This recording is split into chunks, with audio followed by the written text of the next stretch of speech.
യേശുവേ കോടി കോടി സ്തോത്രം സ്തോത്രം സ്തോത്രം സ്തോത്രം സ്തോത്രം സ്തോത്രം സ്തോത്രം യേശുരാजा स्तोत्रम स्तोत्रम स्तोत्रम स्तोत्रम सब मिलकर प्रभु का धन्यवाद करें stotram stotram stotram praise the Lord praise the Lord praise the Lord praise the Lord praise the Lord യേശുവേ ഉമക്ക് സ്തോത്രം രാജാ സ്തോത്രം രാജാ സ്തോത്രം രാജാ സ്തോത്രം രാജാ സ്തോത്രം രാജാ സ്തോത്രം രാജാ ആമേൻ ഹല്ലേലൂയ तेरा लहू बड़ा कीमती है प्रभु तेरा लहू बड़ा कीमती है प्रभु तेरा लहू बड़ा कीमती है प्रभु तेरा लहू बड़ा कीमती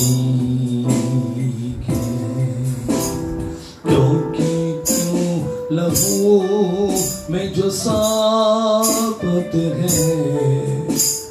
जिससे हम पाते हैं छुटकारा क्योंकि वो लहू में जो ताकत है जिससे हम पाते हैं छुटकारा तेरा लहू बड़ा कीमती है तेरा लहू बड़ा कीमती है तेरा लहू बड़ा कीमती है प्रभु तेरा लहू बड़ा कीमती है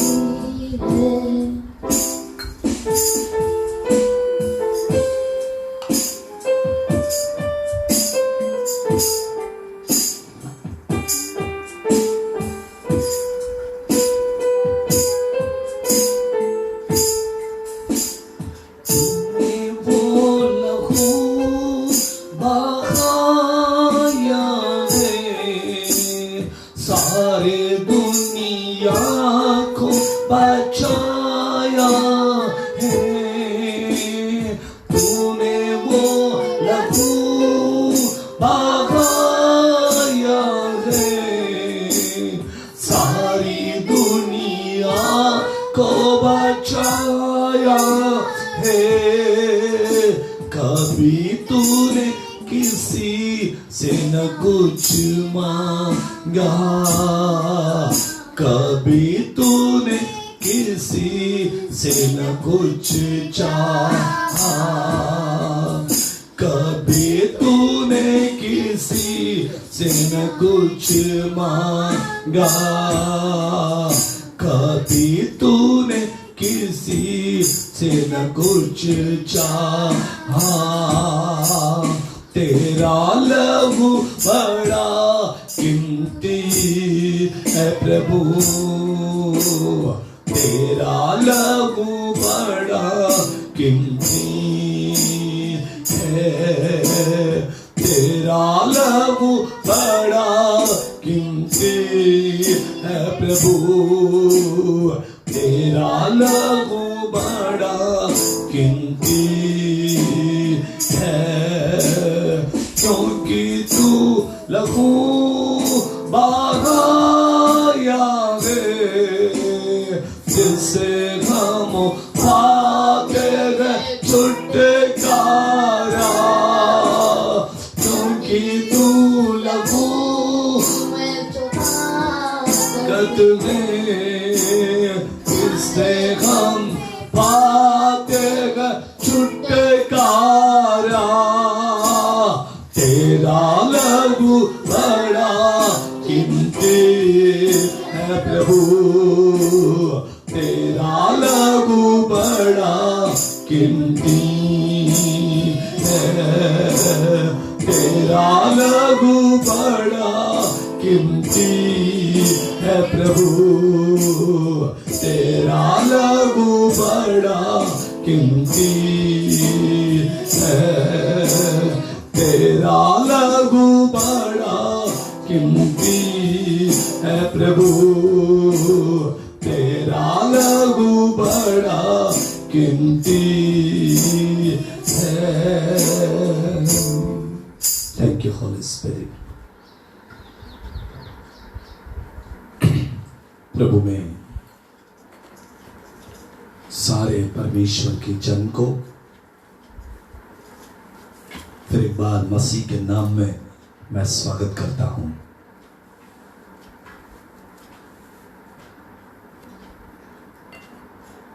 आज वचन को सुनने के लिए जाते समय जैसा पेड़ वैसा फल, इस विषय के ऊपर आज हम थोड़ा सा स्मरण करने के लिए जाने वाले हैं। जैसा पेड़ होता है वैसे ही उसका फल होता है। परमेश्वर के पवित्र वचन में लूका रचित सुसमाचार उसकी 6 अध्याय का 43वें पद को हम पढ़ने के लिए जाने वाले हैं। लूका के ग्रंथ उसकी 6वीं अध्याय की 43वें पद को हम पढ़कर प्रभु की महिमा करेंगे। कोई अच्छा पेड़ नहीं जो निकम्मा फल लाए, और ना तो कोई निकम्मा पेड़ है जो अच्छा फल लाए। हर एक पेड़ अपने फल से पहचाना जाता है, क्योंकि लोग झाड़ियों से अंजीर नहीं तोड़ते और ना जड़बेरी से अंगूर। भला मनुष्य अपने मन से भले भंडार से भली बातें निकालता है, और बुरा मनुष्य अपने मन के बुरी भंडार से बुरी बातें निकालता है, क्योंकि जो मन से भरा है वही मुंह से आता है। कोई अच्छा पेड़ नहीं, कोई ऐसा पेड़ नहीं है जो अच्छा है जिसके अंदर बुरा फल नहीं आ सकता। आप स्मरण कीजिएगा, बातों को याद कीजिए। आप यदि कोई मैंगो ट्री वो जंगली फलों को नहीं ला सकता, कोई ऐसी बात नहीं है जो प्रकट कर कर भी वो नहीं हो सकता है। अपने कार्यों को दिखाने का अवसर है आज। मेरे प्रिय भाई और बहनों, बाइबल का वचन आज हमसे साफ तौर पर बात करती है, और पवित्र वचन कहती है कि आपका फल से आपको पहचाना जाएगा। जैसा पेड़ होता है वैसे फलों को लाना है। हमारी बातें, हमारा सोच, हमारा विचार, यह सब कुछ प्रभु को पाने वाला और प्रभु चाहने वाला हो। प्रभु हमारे जीवन से अद्भुत कार्यों को करता है। प्रभु हमारे जीवन में उसके सामर्थ को वो चाहता है। बाइबल कहती है कोई अच्छा पेड़ नहीं जो निकम्मा फल को लाए, और ना कोई निकम्मा पेड़ है जो अच्छा फल को लाए। इस बात को हम स्मरण करते हैं। मत्ती रचित सुसमाचार उसकी 7वीं अध्याय की 15वीं पद से लेकर आगे के बातों को यदि पढ़े तो वहां पर लिखा है, उनके फलों से उन्हें पहचान लोगे, क्योंकि लोग झाड़ियों से अंगूर या ऊंट कटारों से अंजीर तोड़ते हैं। कोई भी अंजीर के पेड़ से ऊंट कटार को नहीं तोड़ सकते, कोई भी ऊंट कटार के पेड़ से अंजीर को नहीं तोड़ सकते हैं। हर एक पेड़ अपने फल से पहचाना जाता। हर एक पेड़ को जब लगाया जाता है तो उसके फलों के द्वारा उसको पहचाना जाता है। हर विश्वासी अपने कार्यों से पहचाना जाता है। अपने फलों से पहचाना जाता है। गलातियों उसके 5वें अध्याय की 22वीं पद में आत्मा के फल, गलातियों उसके 5वें अध्याय की 19वीं पद में शरीर के फलों को दिया गया है। कैसे इन फलों के द्वारा आत्मिक पुरुष, आत्मिक व्यक्ति, और 19वें पद में दैहिक व्यक्ति या शारीरिक व्यक्ति को हम किस तरह से पहचानेंगे, उनके कार्यों से हम उन्हें जानेंगे, उनके कामों से हम उन्हें जानेंगे, उनको पहचानेंगे। बाइबल कहती है कि हर पेड़ अपने फलों के द्वारा उसकी पहचान होती है। विश्वासी चाहे वो कोई भी कलीसिया का क्यों ना हो, चाहे वो पेंटिकोस्ट का हो या प्रोटेस्टेंट का हो या कैथोलिक का हो, सब लोग अपने कार्यों के द्वारा अपने आप में जाने जाते हैं, अपने आप में वो पहचाने जाते हैं। अपने काम को हमें प्रकट करना है। क्रिया के बिना या कार्य के बिना विश्वास ये मरा हुआ जिंदगी को रखती है। हम कैसे विश्वास करते हैं और कैसे अपने कामों के द्वारा अपने विश्वास को प्रकट करते हैं। हमारे काम हमारे विश्वास को प्रकट करता है। हमारा भीतरी मनुष्य हमें बाहर के बातों को प्रकट करने के लिए, भीतरी मनुष्य को दिन प्रतिदिन नया बनने का अवसर पवित्र आत्मा प्रभु देता है। भीतरी व्यक्ति मतलब अंदरूनी व्यक्ति आत्मा के द्वारा जिलाया जाता है और उसके कार्यों के द्वारा वो प्रकट होता है। बाइबल में लिखी हुई बात को हम पढ़कर स्मरण करते हैं। 15वीं बात में ऐसा लिखा है, झूठे भविष्यद्वक्ताओं से सावधान रहो जो बेड़ियों के बेस में तुम्हारे पास आते हैं परंतु अंदर से वो फाड़ने वाले बेड़िया है। अंदरूनी व्यक्ति और बाह्य रखने वाला व्यक्ति। हम शरीर तंदुरुस्त रखने के लिए खाते हैं, पीते हैं। हम शरीर तंदुरुस्त रखने के लिए मेडिकल के कुछ बातों को, दवाइयों को लेते हैं ताकि शरीर तंदुरुस्त रहे। आत्मा के मतलब भीतरी व्यक्ति तंदुरुस्त रखने के लिए हम प्रार्थना करते हैं। भीतरी व्यक्ति मजबूत रखने के लिए हम वचन को पढ़ते हैं। भीतरी व्यक्ति मजबूत रखने के लिए हम लोग फास्टिंग प्रेयर करते हैं ताकि अंदरूनी व्यक्ति जो अंदर रहता है, जो आत्मिक पुरुष है, वो मजबूत होने के लिए हमारे प्रार्थना का जीवन उतना ही मजबूत होना चाहिए। हमारा आत्मिक जीवन उतना मजबूत होना चाहिए। इसलिए यहां पर लिखा है कि पेड़ को देखकर उसके फल को पहचाना जाता। अगर आपके अंदर का व्यक्ति मर चुका है, अंदर का व्यक्ति ड्राई हो गया है, इसके मतलब सूख गया है, तो उसके मृत्यु के दिन बहुत नजदीक आया है। एक व्यक्ति अंदर से मर जाता है तो उसके अंदर प्रार्थना का जीवन नहीं होता। उदाहरण के तौर पर एक व्यक्ति जब शारीरिक तौर पर बीमार होता है तो उसको भूख नहीं लगता, उसको नींद नहीं आती, वो दुबला पतला हो जाता, उसकी परिस्थिति बहुत कमजोर हो जाती है। कभी कभी एक दैहिक व्यक्ति केवल सोते ही रहेगा, खाने को दिल नहीं करता, वो भोजन नहीं करता और सोकर ही रहता है। इसके मतलब घर वाले पहचान जाते हैं कि ये बीमार है, इसको मेडिकल की जरूरत है, अस्पताल में लेकर जाकर एडमिट करते हैं। वैसे की सेम सिचुएशन आत्मिक पुरुष का भी होता है। अगर कोई आत्मिक व्यक्ति आत्मिक दशा में सोता रहे, आत्मिक भोजन को सेवन नहीं करता, आत्मिक दशा में कमजोरी को फील करता है, तो उसको भी पवित्र आत्मा के दशा में एडमिट करने की जरूरत है। उसके लिए कोई उपवास और प्रार्थना कर उसके लिए घुटनों पे बैठ के प्रार्थना करे और उसको थोड़ा मजबूत करे।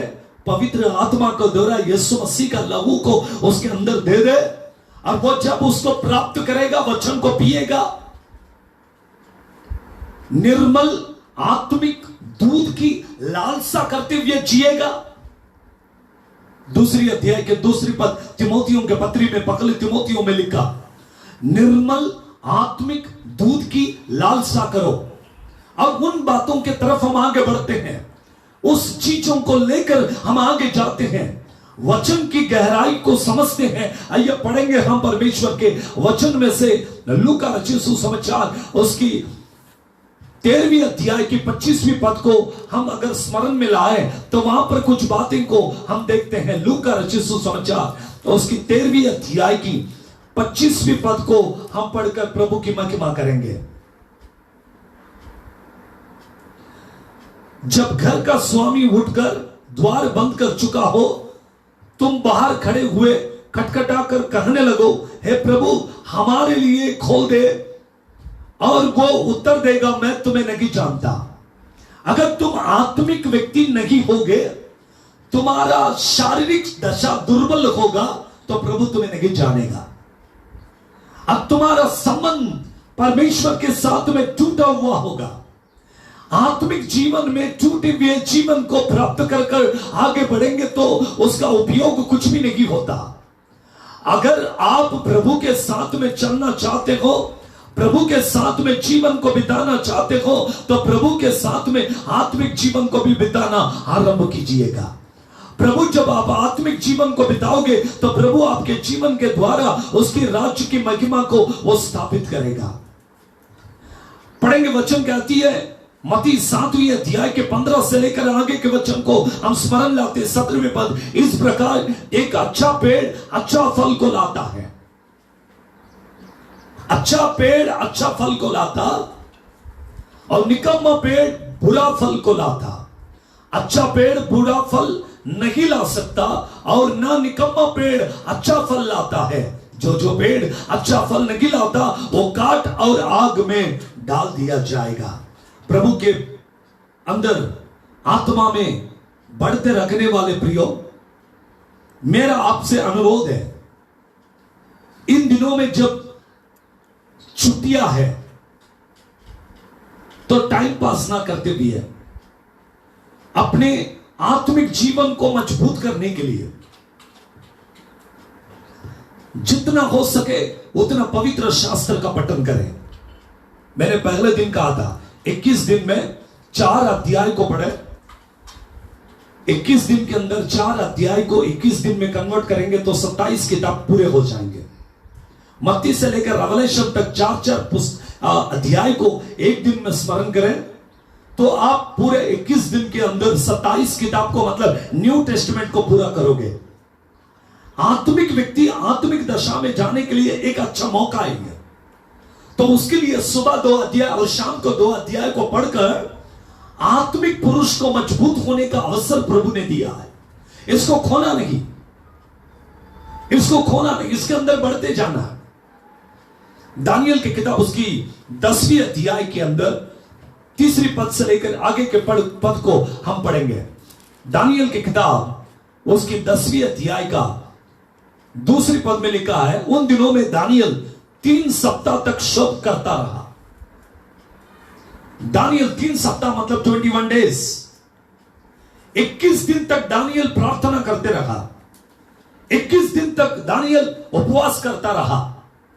जब दानियल को पता चला कि देश के ऊपर विपत्ति आने वाली है, जब दानियल को पता चला कि मेरे राष्ट्र के ऊपर विपत्ति आने वाली है, जब दानियल को पता चला कि 70 सप्ताह पूरा होने वाले हैं, तब दानियल 3 सप्ताह तक मतलब 21 डेज फास्टिंग और प्रार्थना में अपने जीवन को बिताया। एक अच्छा पेड़ अच्छा फल को लाता है, एक निकम्मा पेड़ अपने निकम्मे फल को प्रकट करता है। 21 दिन के अंदर जो प्रभु में आत्मिक दशा में है वे लोग ये 21 दिन को यूटिलाइज करेंगे, उसको इस्तेमाल करेंगे। कैसे 21 दिन हम प्रभु के साथ चले, कैसे 3 सप्ताह तक हम प्रभु की महिमा करें।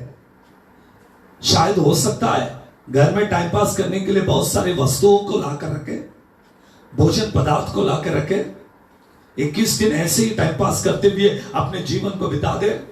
ये मौका प्रभु ने हमें दिया है। जिस दिन नरेंद्र मोदी जी ने 21 दिन का डिक्लेयर किया, उसी दिन मैंने पवित्र शास्त्र से दानियल के बात को स्मरण में लाया, क्योंकि जब दानियल को पता चला तो दानियल ने 21 दिन डिक्लेयर किया। मोदी जी को मालूम है या नहीं मालूम, मुझे नहीं मालूम, लेकिन जो भी किया है वो वचन के अनुसार किया कि 3 सप्ताह तक उपवास करेंगे, 3 सप्ताह तक प्रार्थना करेंगे तो देश के ऊपर आने वाली विपत्तियां वो टल जाएगी, शास्त्र कहती है। और उस हिसाब से ये 21 दिन अगर विश्वासी जाकर प्रार्थना करेंगे तो प्रभु उनके प्रार्थना को सुनकर उनके देश को चंगा करेगा। दूसरा इतिहास 7वें अध्याय का 14वें पद में लिखा है, मेरे नाम को रखी हुई मेरी प्रजा मेरी ओर मुड़कर यदि प्रार्थना करे तो मैं उनकी प्रार्थनाओं को सुनकर उनके देश को चंगा करूंगा। हमें प्रार्थना करने की आवश्यकता है, हमें प्रभु की ओर आने की आवश्यकता है, हमें प्रभु के राज्य के आत्मिक व्यक्ति आत्मिक बातों को समझ लीजिए। कुछ लोग मुझे फोन करके कहते हैं, पास्टर साहब हमें चर्च में आना है। अब जब चर्च बंद हो चुका है, उनको मालूम है कि चर्च नहीं है, तब वो कहते हैं कि चर्च में आना है। जब चर्च खुला था तब वे कहते थे कि हमको टाइम नहीं है, पास्टर साहब छुट्टी नहीं है। अभी छुट्टी मिला है, समय आपके पास बहुत है, लेकिन कलीसिया नहीं है। एक दिन वही आएगा समय, आप ढूंढते रहोगे और कलीसिया उठा लिया जाएगी प्रभु के आगमन में। अब प्रभु आएगा, कलीसिया विश्वासी सब ऊपर जाओगे, आप आराधना के लिए जगह ढूंढोगे, आपको स्थल मिलेगा, आपको प्रार्थना का मंदिर मिलेगा, लेकिन प्रार्थना करने के लिए विश्वासियों को झुंड नहीं रहेंगे। आज भी कितने सारे चर्चेस हैं, सब चर्च को लॉक है, सब चर्च बंद है। रीजन है चर्च वही रहेगा, वो वैसे ही रहेगी, वो लॉक रहेगा या खुला रहेगा, परंतु उसके अंदर आराधना करने वाले लोग नहीं रहेंगे। प्रभु के आगमन के दिन सब उठा लिए जाएंगे। तो ये एक नॉर्मल एक उदाहरण के तौर पर प्रभु हमारे दृष्टि में रखा कि उस दिन क्या होगा, यही सेम सिचुएशन होगा। सारे विश्वासियां उठा लिया जाएगी, कलीसिया ऐसे ही सुनसान पड़ा होगा, और जो लोग छोड़ दिए जाएंगे उनकी अवस्था ऐसी ही होगी। आपके अंदरूनी व्यक्ति, आपका भीतरी व्यक्ति आत्मिक तौर पर अभी मजबूत होने का अवसर प्रभु ने आपको दिया है। आप मजबूत होते जाओ, अपने जीवन को प्रभु के राज्य के लिए बढ़ाते जाओ, प्रभु के लिए तैयार होते जाओ, आत्मिक दशा में आत्मिक भोजन को लेते जाओ। हर दिन प्रार्थना के जीवन को बिताइए, हर दिन घुटनों पे बैठ के प्रार्थना कीजिए। प्रभु आपके आत्मिक दशा को देखकर आपको आशीषित करेगा। कोई मुझे कहता है कि मैं आत्मिक हूं, तो मैं आत्मिक नहीं हूं। कोई मुझे सर्टिफिकेट देता है कि मैं बहुत प्रार्थनाशील हूं, तो मैं प्रार्थनाशील नहीं है। जब प्रभु कहता है कि भला मेरा सेवक, तभी मुझे एक सर्टिफिकेट मिलता है। तो हमें किसी मनुष्य के पास से कोई सर्टिफिकेट की जरूरत नहीं है, हमें प्रभु के पास से एक सर्टिफिकेट चाहिए कि ये मेरा बेटा है। इनफ। हमें लोग क्या कहते हैं उससे कोई मतलब नहीं है, हमें प्रभु हमें किस नाम से जानता है उससे मतलब है।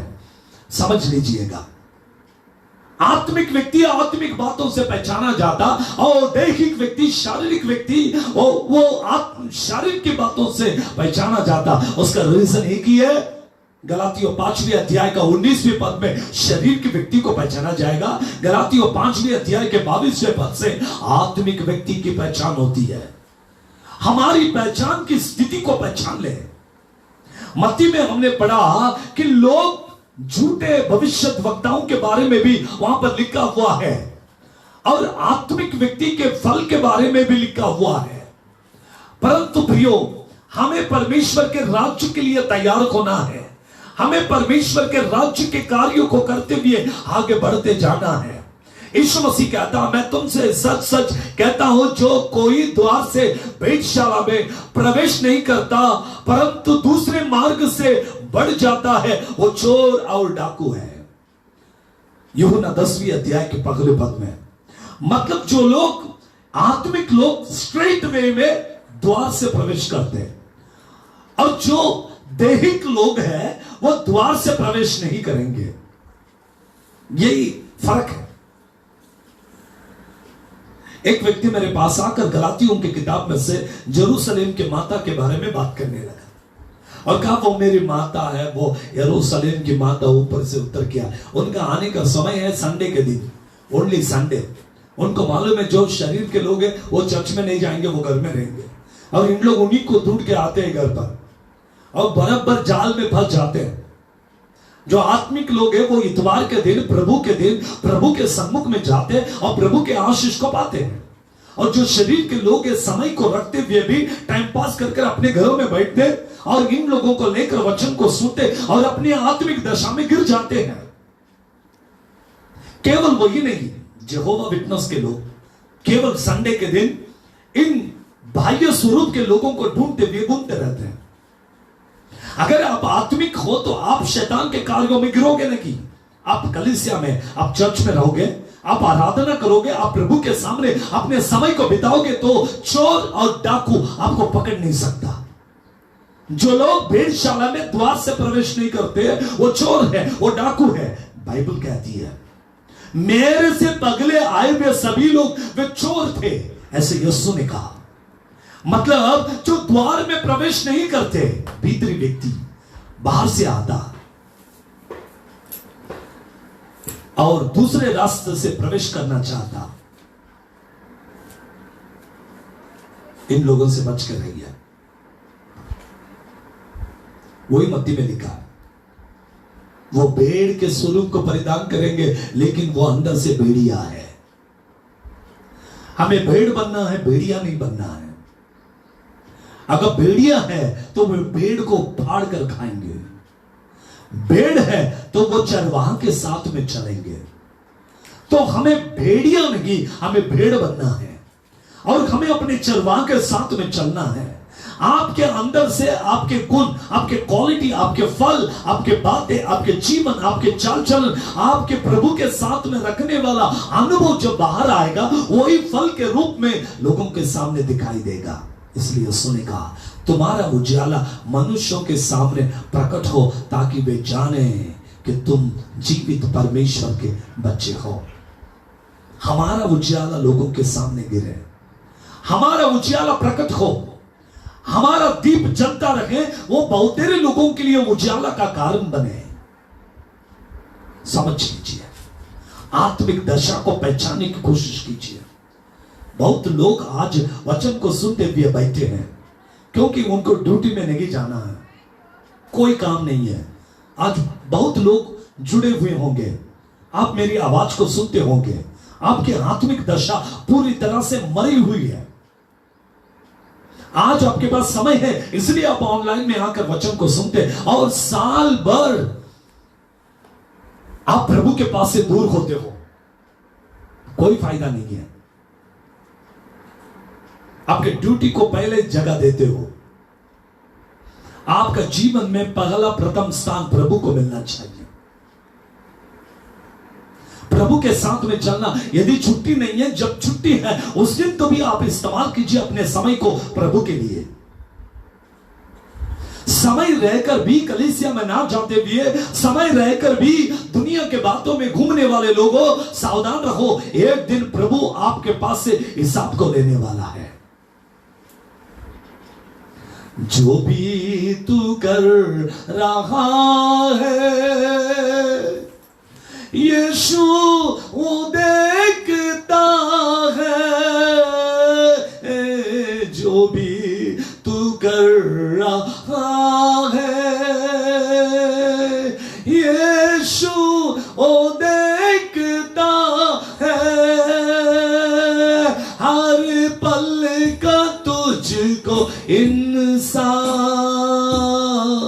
देना हिसाब होगा, इंसाफ का तराजू यीशु के पास होगा। खुल जाएंगे किताबें जब भी हिसाब होगा, इंसाफ का तराजू यीशु के पास होगा। खुल जाएंगे किताबें किताबें खुल जाएगी, आपका हिसाब होगा। उससे पहले सवार लो अपने जीवन को। यह अच्छा मौका है, अच्छा समय प्रभु ने आपको दिया। जितना हो सकता है उतना प्रार्थना में अपने जीवन को बिताइए, प्रार्थना में रहिए, वचन में रहिए, अपने जीवन को आगे बढ़ाइए। जो भी आप करेंगे प्रभु उसको देख रहा है, यह सोच कर कीजिए। उसके साथ में आगे बढ़ने का प्रयास कीजिए कि कैसे मैं अपने जीवन को बिता रहा हूं, कैसे मैं प्रभु के साथ में चलने का प्रयास करता हूं। यीशु मसीह जल के ऊपर चल के आ रहा था। पतरस ने यीशु को देखा और कहा, प्रभु यदि आप हैं तो मुझे जल पर चलने का अधिकार दें। जल पर चलने लगा। चलते चलते उसने लहरों को और हवा को देखा। बाइबल कहती है हवा को देखा। कोई भी व्यक्ति कभी भी हवा को नहीं देखता, परंतु परमेश्वर का दास पतरस उसने हवा को देखा। उससे पहले के कुछ बातों को यदि पढ़े तो वहां पर लिखा है कि वे लोग आपस में डिस्कस कर रहे थे कि बहुत लोग यहां पर मर चुके हैं और उनके प्रेत आत्माएं यहां पर घूमती है। जब यीशु मसीह जल के ऊपर चलने के लिए पतरस से कहा तो पतरस उस बातों को स्मरण में लाया और पतरस के दिमाग में वही था और उसी ने उसी को देखा, हवा को देखा। यीशु को देखना छोड़कर हवा को देखा, जो माइंड में है, जो जीवन में है, जो हृदय में है, उन बातों को सामने देखने लगा, डूबने लगा। चलते हो प्रभु के साथ और देखते हो और कहीं, इसलिए डूब जाते हो। अगर प्रभु की आवाज को सुनकर प्रभु के साथ में चलते हो तो प्रभु की ओर देखकर चलना सीखो। जब हम प्रभु के साथ में चलेंगे तो आशीष को पाएंगे, प्रभु के साथ में रहेंगे तो आशीष को पाएंगे। यहां वहां हवा को देखने की बातें छोड़ दो, हवा के बातों को सुनना भी छोड़ दो। हवा में बहुत बातें उड़ती रहती है, उड़ती उड़ती बातों को सुनोगे तो उड़ते उड़ते गिरोगे। इसलिए सीधी तरह से चलना सीखना है, सीधी बातों की तरफ अपने मन को लगाना सीखना है। प्रभु के राज्य की बातें हवा में उड़ने वाली नहीं है, प्रभु के राज्य की बातें वो मजबूत जीवन को देने वाला है, वो अनंत काल के आशीष को देने वाला जीवन है। प्रभु के बच्चों, हम वचन में पढ़ते हैं कि यीशु मसीह कहता, मैं भेड़ का अच्छा चरवाहा हूं और मेरी भेड़ मेरी आवाज को सुनेगी। मैं अच्छा किसान हूं, मेरे अंदर यदि तुम लगे गए हो तो तुम फलवंत जीवन को बिताओगे। इन बातों को एक बार अपने जीवन में आप स्मरण कीजिएगा कि मैं कौन हूं और मैं कहां हूं, मैं किस जगह पर लगाया गया हूं, मैं किस स्थान में रहता हूं। एक उदाहरण आपको देना चाहूंगा। अब्राहम के पास लूट था, दोनों के परिवार मिलके थे। कुछ समय बाद दोनों के सेवकों के बीच में कुछ लड़ाई और झगड़ा हुआ। अब्राहम एक विश्वासी व्यक्ति, विश्वासियों का बाप, जीरो से प्रभु ने उसको हीरो बनाया, जीरो से प्रभु ने उसको ऊंचा स्थान में लेकर आया। उस देश में उसके जैसे श्रीमंत कोई भी व्यक्ति नहीं था। कुछ समय बीतने के बाद लूट को अब्राहम ने कहा, जो स्थान तुझे चाहिए उसको चुन ले और चला जा। हम आपस में लड़ेंगे नहीं, हम दूर रहेंगे लेकिन साथ में रहेंगे। लूट ने देखा हरा भरा स्थान को और निकल पड़ा। हरे स्थान में जाकर वहां पर रहने लगा। पाप के दलदल, हरा भरा है, सब कुछ है, लेकिन वो गांव पूरे पाप में डूबा हुआ था। अपने आंखों से देखा जो अच्छा है उसके तरफ निकल गया। उन लोगों के बीच में रखने लगा। उसका परिवार बहुत अच्छा था, परिवार के लोग अच्छे थे, इसलिए स्वयं परमेश्वर उसके घर गया और उनको निकाल कर बाहर लेकर गया। हम कौन से स्थान में रहते हैं उसको देखना बहुत जरूरी है। लूट को लगा मेरा परिवार बहुत अच्छा है,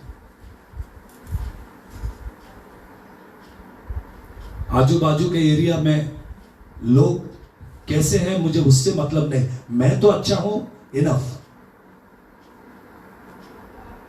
रास्ते में जाते जाते बीवी नमक के खंभा बन गई। लोगों की संगति का असर क्या होता है वो मैं आपको बताऊंगा। और थोड़े आगे जाने के बाद उसके दोनों बेटियां स्वभाव के कारण पिता को भी भ्रष्ट किया और उनके परिवार को भी भ्रष्ट किया। लूट का लगा कि मैं तो आत्मिक हूं, मैं अच्छा हूं, मैं अच्छे लोगों में नहीं भी रहा, लेकिन मैं अपने परिवार को संभाल लिया। उस स्थान में रहकर उनके बेटियों ने उन बातों को सीखा, उसकी पत्नी ने उन बातों को सीखा जो लोट को मालूम नहीं था। लोट के डर के मारे वे आत्मिक जीवन को बिताए, लेकिन जब अकेलापन में आए तो उनके अंदरूनी जीवन बाहर निकला। दिखने के लिए कैसा दिखता इंपॉर्टेंट नहीं है, अंदर क्या है वो इंपॉर्टेंट है। भीतरी मनुष्य कितना स्ट्रांग है वो इंपॉर्टेंट है। उनके बच्चे, उनकी पत्नी लूट के नजर के सामने आत्मिक दिखाई दिया, लेकिन जब सिचुएशन आया तो सिचुएशन में उनके अंदर का स्वरूप बाहर निकला। वे खुद नष्ट नहीं हुए तो साथ ही साथ अपने पिता को भी भ्रष्ट बनाकर नष्ट हुए। आत्मिक व्यक्ति आत्मिक बातों को जानता है।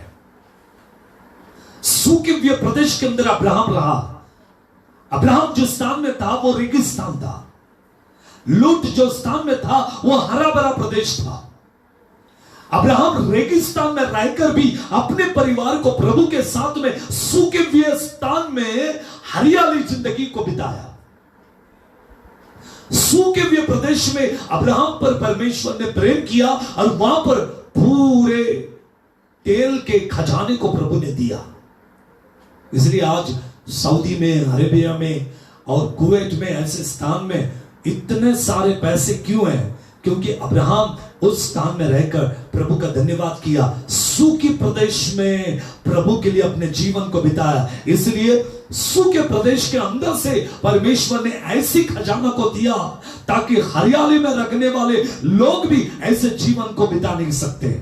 ऐसे जीवन, वैसे आनंद के जीवन प्रभु ने उनको दिया, उसके जीवन में दिया।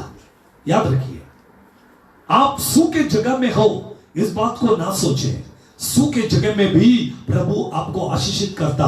इस बात को स्मरण में रखते हुए आगे बढ़े। प्रभु मेरे पास कुछ नहीं है, मैं ऐसे जगह में हूं कि मेरे पास खाने के लिए नहीं है, मेरे पास पीने के लिए नहीं है। प्रभु सूखे हुए प्रदेश से भी जल को आपको दे सकता है। आत्मिक व्यक्ति मजबूत होना चाहिए। दर्शकों, आप कहां रहते हो वो स्थान भी इंपॉर्टेंट है। वो चाहे सूखी भी है, लेकिन वो स्थान प्रभु को पसंद आने वाला होना चाहिए। हरा भरा प्रदेश है। कल मैंने आपको एक बात को स्मरण लाकर बताया था। ऐसा पेड़ है जो निर्जल के पास रहता है, वो अधमरे स्थिति में होती है। और एक पेड़ है जो सुखदाई जल के पास रहता है, वो सदा हरा भरा जीवन को बिताता है।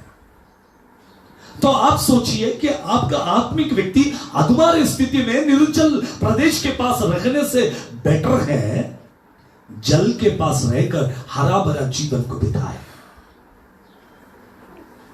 निर्जल प्रदेश में रहोगे तो अधमरे स्थिति में मरे रहोगे, मतलब ना सूखा है ना गीला है, बीच में रहेंगे। दिखने के लिए हरा भी दिखेंगे, कभी सूखा भी होगा, आधा सूख जाता है, आधा हरा भरा होता है। परंतु जो जल के नाले के पास है वो सदा हरा भरा जीवन को बिताएगा। आपका जीवन या तो वहां हो या तो यहां हो। द बुक ऑफ रेवलेशन में लिखा, एक तो आप ठंडे हो जाओ, एक तो आप गर्म हो जाओ, गुनगुना जीवन को मत बिताओ। आपके शरीर के दशा में आप जैसे मजबूत हो, वैसे कि आत्मिक दशा में भी मजबूत बनने का कोशिश करो। लगातार प्रभु के साथ में बने रहो, लगातार प्रभु के साथ में चलते जाने का प्रयास करो। कहां पर लगे गए हैं आप?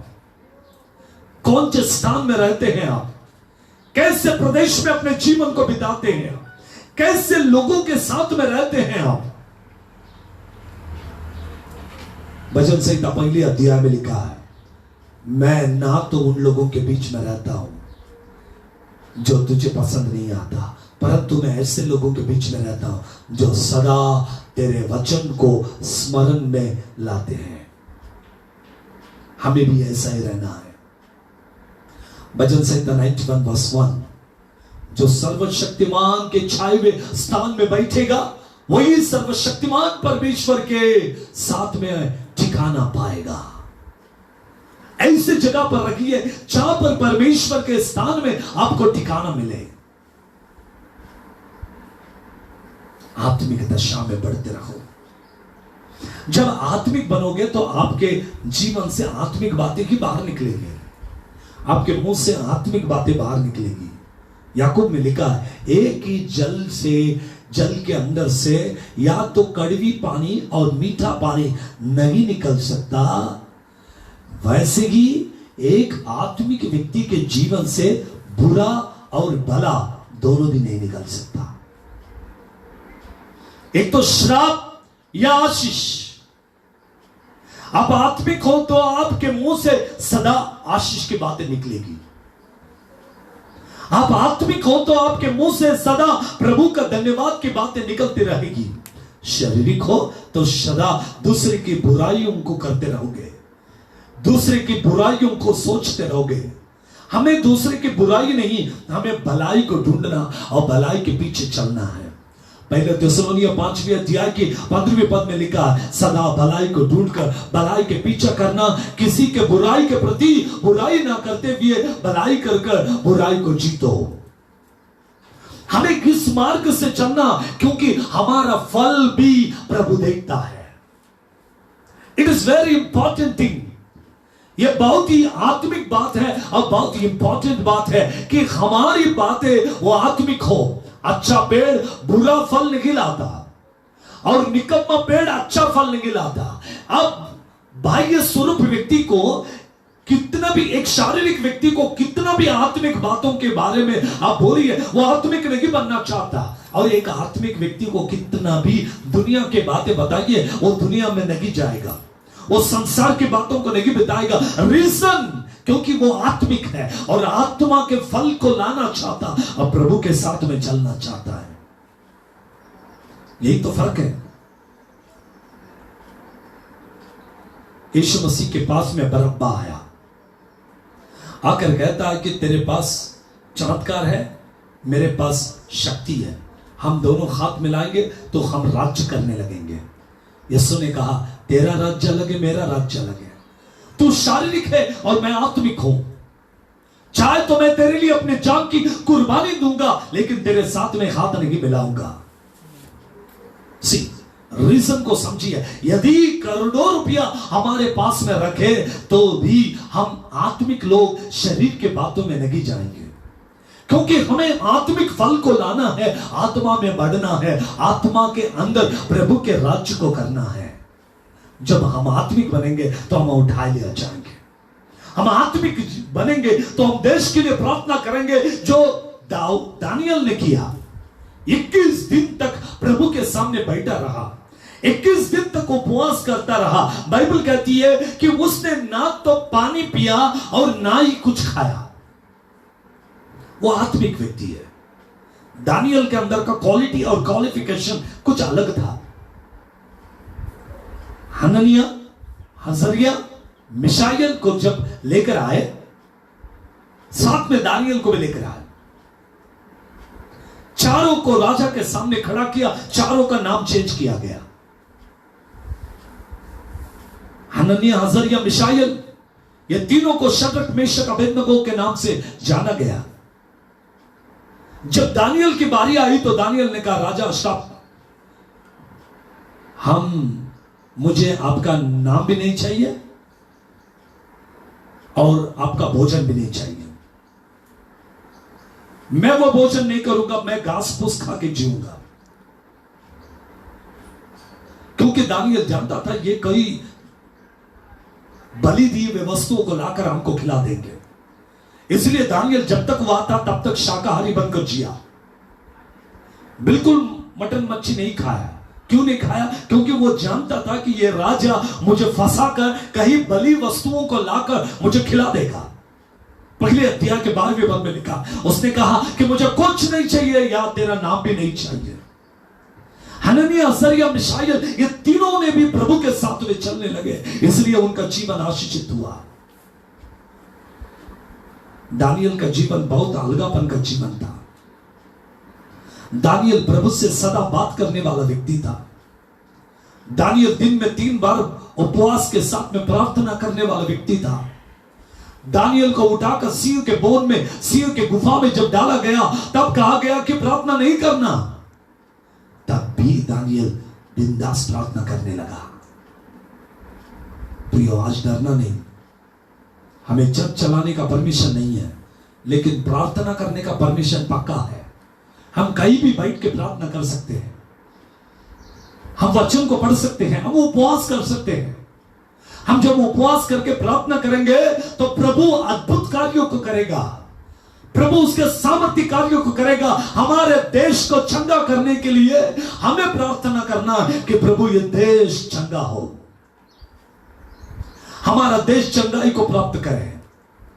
आत्मिक लोग जागने का अवसर है, आत्मिक लोग खड़े होने का अवसर है, आत्मिक लोग प्रार्थना करने का अवसर है, आत्मिक लोग प्रभु के साथ में चलने का समय आ चुका है। अवसर को उपयोग करना सीखिए।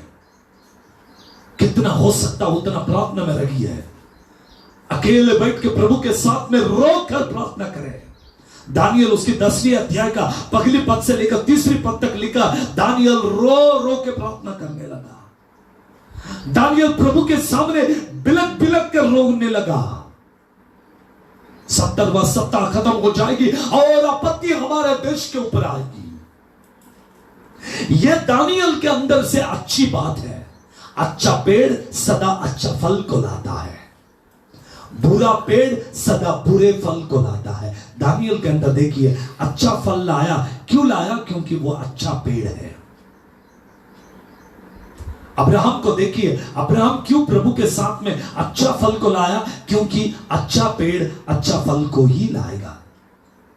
लोट के बारे में हम जाएंगे तो लोट ने हरा भरा को देखकर गया, दिखने में भला दिखा, लेकिन आखिरी में पता चला उसके फल के द्वारा कि उसके परिवार किस दशा में चला गया। इसलिए आपके आंखें क्या देखती है, आपके कान क्या सुनती है, उस बातों में ना जाए, परंतु प्रभु हमें जिस रास्ते में लेकर जाएगा उस रास्ते में जाने का प्रयास करें। हमारा हृदय सबसे धोखा देने वाला है, वो असाध्य रोग से भरा है। इसलिए मन की बातों की तरफ अपने मन को ना लगाए, प्रभु की तरफ अपने मन को लगाए। प्रभु की बातों को जाने और प्रभु के साथ में चलते रहे। अकेला बैठकर, परिवार में अकेले रहकर टाइम पास नहीं हो रहा है, इसलिए दुनिया के बातों में मत जाओ। संसार के पाप की तरफ खींचे जाकर पाप में मत गिरो।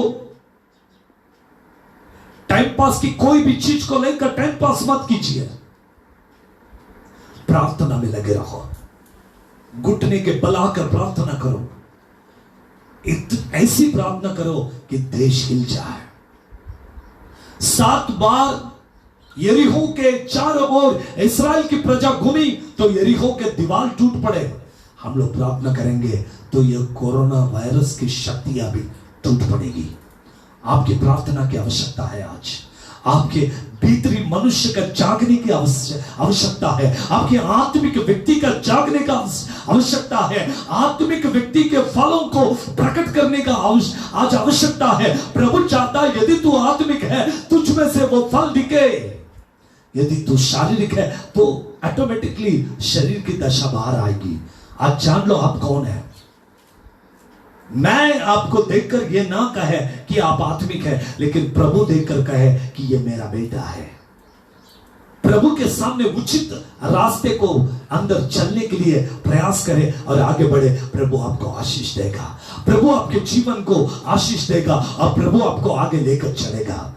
प्रभु आपके जीवन में अद्भुत कार्यों को करेगा। वचन कहती है, एक बात को पढ़कर हम प्रभु के पास जाएंगे। 19वीं पद और 20वीं पद को हम देखेंगे। जो पेड़ अच्छा फल नहीं लाता वो काट दिया जाएगा और आग में झोंका जाएगा।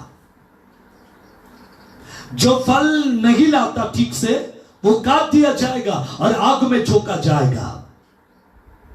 समझिए, अगर नहीं है तो आज कुछ नहीं होगा। आज हम लोग ठीक रहेंगे, हमारे पास पैसे हैं इसलिए जिएंगे, हमारे पास ये है वो है, ठीक है जिएंगे। लेकिन एक समय आएगा आपके पास पैसा होगा फिर भी आपको अनाज नहीं मिलेगा। आप आंखों से देखोगे लेकिन खा नहीं पाओगे। ये महामारी आई है लेकिन महाअकाल भी आने वाला है। यीशु मसीह ने जो 24वीं अध्याय मत्ती में कहा वो पूरा होने का अवसर बहुत जल्द आ चुका है। समझ लीजिए, मन को फिराओ, प्रभु के पास आओ, प्रभु आपको आशीष देगा। काट दिया जाओगे, आग में झोंका जाएगा। वो आग कभी बुझती नहीं है, वहां के कीड़े कभी मरते नहीं हैं। वो दिन हमारे जीवन में ना आए, इसलिए आप लोग प्रार्थना करते रहो। प्रभु के सामने आगे बढ़ते रहो, प्रभु आपको आशीष देगा, आपके जीवन को आशीष देगा। गेहूं को जमा कर खत्ते में सजा कर, भूसे को आग में झोंका जाएगा। गेहूं को जमा कर खत्ते में सजा कर, भूसे को आग में झोंका जाएगा। राजा आ रहा, तैयार हो, राजा आ रहा, तैयार हो। यीशु आ रहा, आगे हम बढ़े। यीशु आ रहा, आगे हम बढ़े। घाटियां सभी पर डाले हम, पर्वत सारे डाले हम। ऊंचा है वो सीधा करे, राजमार्ग समतल करे। एक दिन प्रभु आएगा, गेहूं को और भूसे को अलग करेगा, और जो चीज प्रभु को पसंद नहीं है उसको आग में डालकर झोंका जाएगा, आग में भस्म किया जाएगा। सोचिए, एक बार विचार कीजिए वो दिन कैसा होगा। मैं जब रोड पे जाता हूं, सन्नाटा देखता हूं, कोई भी रोड में नहीं है, तो मुझे कलीसिया का रैप्चर याद आता है। जब चर्च के लोग ऑटोमेटिकली सब शरीर इधर ही गिरेगा, सब उठा लिया जाएंगे, ये बॉडी ऊपर नहीं जाएगा। इट विल बी टर्न, ये चेंज हो जाएगा। एक आत्मिक शरीर को परिधान करके ऊपर उठा लिया जाएगा, तो सारा शरीर यहीं पर पड़े रहेंगे। जो सोए वो भी उठेंगे, फिजिकली बॉडी नहीं, स्पिरिचुअल बॉडी। सारे स्पिरिचुअल बॉडीज ऊपर होंगे, अविनाशी शरीर। उस दिन भी ऐसे ही सन्नाटा होगा पूरे दुनिया भर में, संसार में। एक भी आदमी बाहर नहीं आएगा, सब डर के मारे सो जाएंगे। सबको लगेगा कि कुछ तो गड़बड़ है। इतने लोग मर गए, कोई वायरस आया, सब मर गए, सब मर गए, सबका बॉडी गिर गया। लोग डर के मारे घर में बैठेंगे, सन्नाटा सन्नाटा होगा प्रभु के आगमन में। ये एक सिर्फ सैंपल दिया प्रभु ने हमको देखने के लिए। इसको देखकर हमको जागने का समय आ चुका है। हम जाग कर प्रार्थना करेंगे, जाग कर प्रभु के पास रहेंगे, प्रभु आपको आशीष देगा।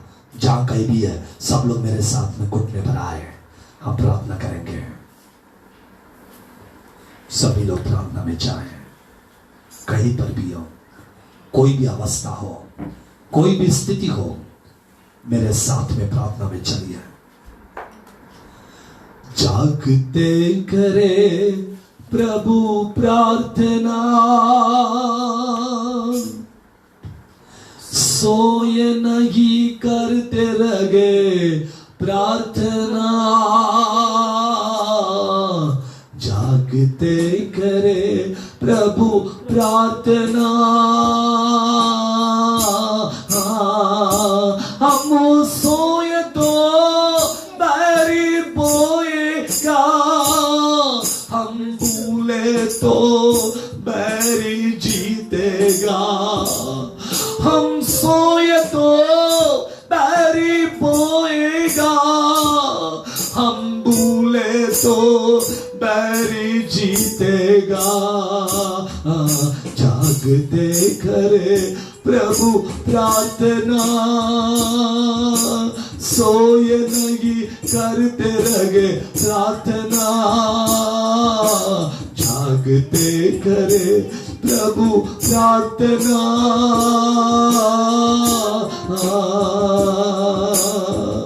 दानियल जैसे जपना बजना, दानियल जैसे जपना बजना।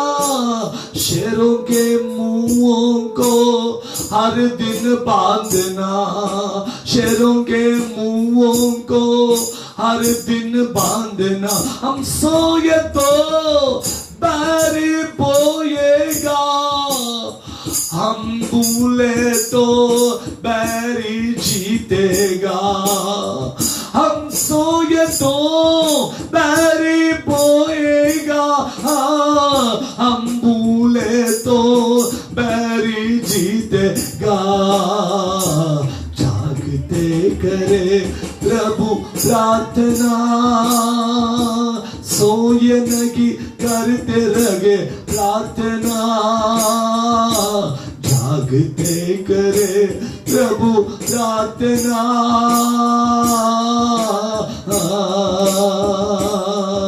हन्ना जैसे रोना होगा, हन्ना जैसे रोना होगा। बेटा पाने तक मन मुंडेल नगे, जागृति लाने तक मन मुंडेल नगे। सोए तो बैरी बोएगा, हम भूले तो बैरी जीतेगा। हम सोए तो बैरी बोएगा, हम भूले तो बैरी जीतेगा। जागते करे प्रभु प्रार्थना, सोए नहीं करते रहे प्रार्थना। जागते करे प्रभु प्रार्थना। जागते करे प्रभु प्रार्थना, सोए नहीं करते रहे प्रार्थना। जागते करे प्रभु प्रार्थना। प्रभु धन्यवाद करते हैं पिताजी, हम जागते हुए प्रार्थना करें। हम सोच नहीं, हम संसार में गिरे नहीं, हम संसार के बातों में गिरे नहीं, हम डर कर घर में बैठे नहीं, क्योंकि हमें डर की आत्मा नहीं, हमें घियाव की आत्मा मिली है, ताकि हम घियाव के साथ प्रार्थना करें। प्रभु आज आपके सम्मुख में बैठे हुए हरेक आपके बच्चों को उनकी शारीरिक अवस्था, उनकी आत्मिक अवस्था आप जानते हैं। चाहे कोई भी विपत्ति में क्यों ना हो, चाहे कोई भी परेशानी में क्यों ना हो, यीशु नासरी के नाम में इसी वक्त हम उन्हें आजाद करते हैं। लॉर्ड ऑलमाइटी आपके पवित्र हाथ आपके बच्चों पर उतर के आए। चाहे वो कोई बीमारी में हो, यीशु के नाम में चंगाई को प्राप्त करें, यीशु के नाम में चंगाई को प्राप्त करें। अभी इसी वक्त सारी बीमारियां छाती रखे यीशु के नाम में। रिबा शकदी नमासिया दरो रबुला रगदी नमासिया रकबा शबा उड़ा वाला गदी नमासिया रबा शबा। अद्भुत कीजिए बाप, आपके बच्चों को छू लीजिए पिताजी, उनकी परेशानियां यीशु के नाम में दूर हो जाए।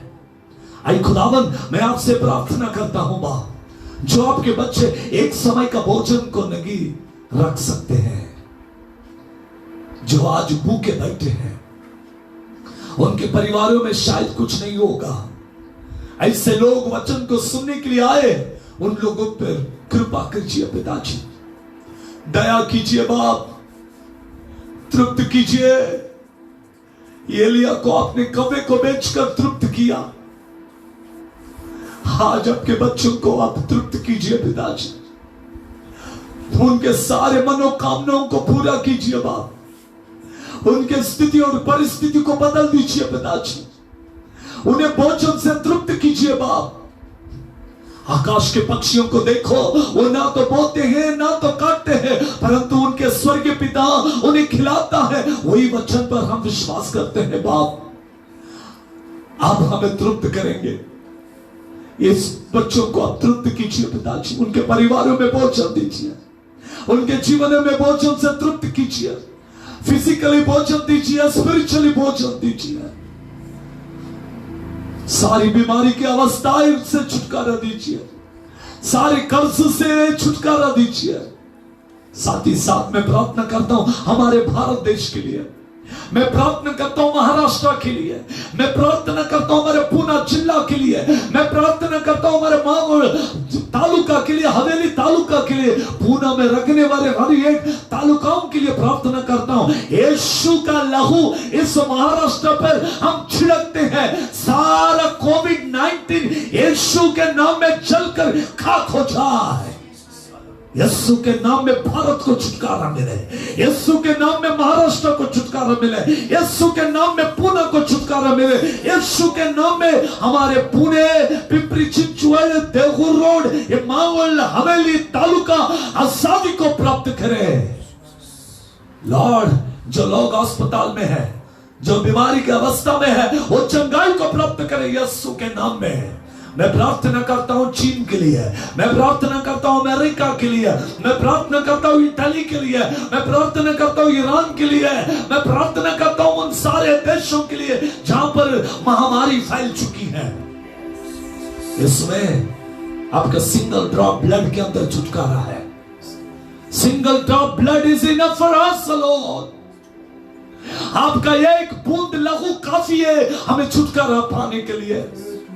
आपका लहू छिड़क दीजिए बाप, चंगाई दीजिए यीशुआ, मृत्यु की अवस्था से लोगों को छुड़ा लीजिए बाप, आंसुओं को पोंछ दीजिए बाप, हर एक व्यक्ति को चंगाई दीजिए पिताजी।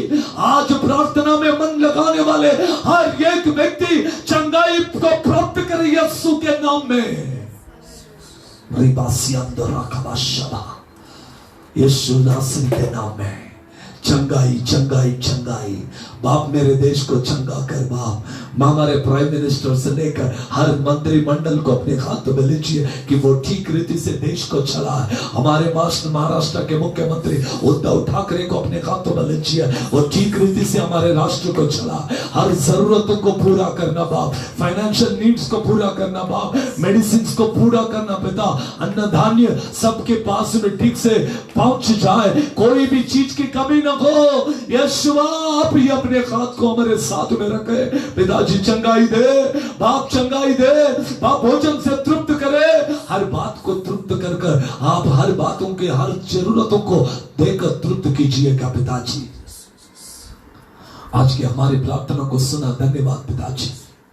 जितने लोग हमारे साथ एक मन को प्रार्थना करते हैं, उन सबों की जरूरतों को पूरा कर, मांगने से पहले, विचार करने से पहले आप जानते हमारी जरूरत क्या है, उससे अधिक बढ़कर देने वाले पिता आप बढ़कर दीजिए, हमारे देश को छुटकारा दीजिए, जल्द से जल्द इस सिचुएशन से बाहर निकलने के लिए आप कृपा व दया कीजिए पिताजी, आप अनुग्रह कीजिए पिताजी, आप छुटकारा दीजिए पिताजी, आप अपने बहुमूल्य लहू से हमें धोकर शुद्ध कीजिए बाप, आपकी महिमा आपके सामर्थ को प्रकट करें। आज आप सभी लोगों को चंगाई दी, आज की प्रार्थनाओं को सुना, इसलिए धन्यवाद देकर आदर सम्मान महिमा आपको देकर मसीह यीशु के पवित्र और जलाली नाम से मांगते हैं, आमीन आमीन आमीन। Thank you holy spirit. प्रभु के नाम की धन्यवाद हो। कल सुबह वापस 11 बजे हम मिलेंगे। हर दिन सुबह 11 से लेकर 12 बजे तक हम लाइव आप लोगों तक आते हैं। YouTube में प्रेयर पावर मिनिस्ट्रीज को आप सब्सक्राइब कीजिए, हमारे बेल आइकॉन को दबाइए ताकि हमारे नया मैसेजेस आप तक हर दिन पहुंच जाएगा। अगर आपको प्रेयर पावर मिनिस्ट्रीज नहीं मिले तो आप मेरा नाम टाइप कीजिए सोलोमन राज भंडारे, तो आपको प्रेयर पावर मिनिस्ट्रीज का आइकॉन मिलेगा, वहां पर आप सब्सक्राइब कीजिए। हमारे बेल आइकॉन भी आप दबाइएगा, हमारे हर दिन का अपडेट्स आप तक पहुंचेंगे। प्रभु आप सबको आशीष दे। प्रभु के नाम की महिमा हो। जय मसीह की। Praise God.